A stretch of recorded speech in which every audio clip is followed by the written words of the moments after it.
তেনেকুৱা মানুহক অসমীয়া ভাষাত অকমান্য বুলি কয় নে নকয়? অকমান্য বুলি কয় নে নকয়? কয় তো সৰ্বানন্দ সোণোৱাল এজন অকমান্য মুখ্যমন্ত্ৰী আছিলে আৰু অকমান্য এজন কেন্দ্ৰীয়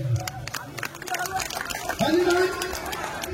সৰ্বানন্দ সোণোৱালে যিজন সৰ্বানন্দ সোণোৱালে বিজেপি খেলিম বুলি গোটেই জীৱনটো চান্দা কৰি চলে হয়নে নহয়? বহুতে কৈ থাকে যে সৰ্বানন্দ সোণোৱাল বৰ ভদ্ৰ মানুহ। মই কৈছো যে সৰ্বানন্দ সোণোৱাল অসমৰ আটাইতকৈ ডাঙৰ সন্তান আছে। মইতো জনালো যে সৰ্বানন্দ সোণোৱাল অসমৰ আটাইতকৈ ডাঙৰ সন্তান আছে। বাকী সকলোকে কথা কৈছে সৰ্বানন্দ সোণোৱাল দুয়োজন থাকোঁতে আটাইতকৈ বেছি সন্তান বুলিব পাৰিছিল। তাৰমানে তেওঁ কেৱল আমাৰ পৰা ল'ব জানে, তেওঁ কাকো দিব নাজানে। তেওঁৰ কোনো বন্ধু নাই, তেওঁ কেৱল বেলেগৰ পৰা গ্ৰহণ কৰিব জানে। সৰ্বানন্দ সোণোৱাল নামৰ মানুহজন তেনেকেই যায়। গতিকে ইনকামিং আছে, আউটগয়িং নাই। একদম নিজৰ পকেটৰ পৰা খৰচ নহয়।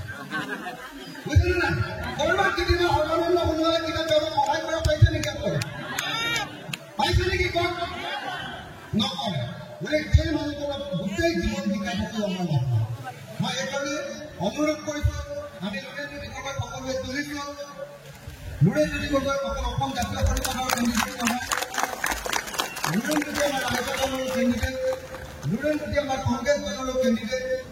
আমি সকলোৱে মিলি লুৰেণজ্যোতিক এবাৰ তুলিছোঁ আৰু মই কথা দিছোঁ লুৰেণজ্যোতিৰ কৈ এইবাৰ যদি আমি লুৰেণজ্যোতিক জিকাব পাৰোঁ, তেতিয়াহ'লে যদি কংগ্ৰেছৰ চৰকাৰ হয়, কংগ্ৰেছৰ যদি চৰকাৰ হয়, ইণ্ডিয়াৰ যদি চৰকাৰ হয়, লুৰেণজ্যোতিক আমি কেন্দ্ৰীয় মন্ত্ৰী হিচাপে বিচাৰোঁ।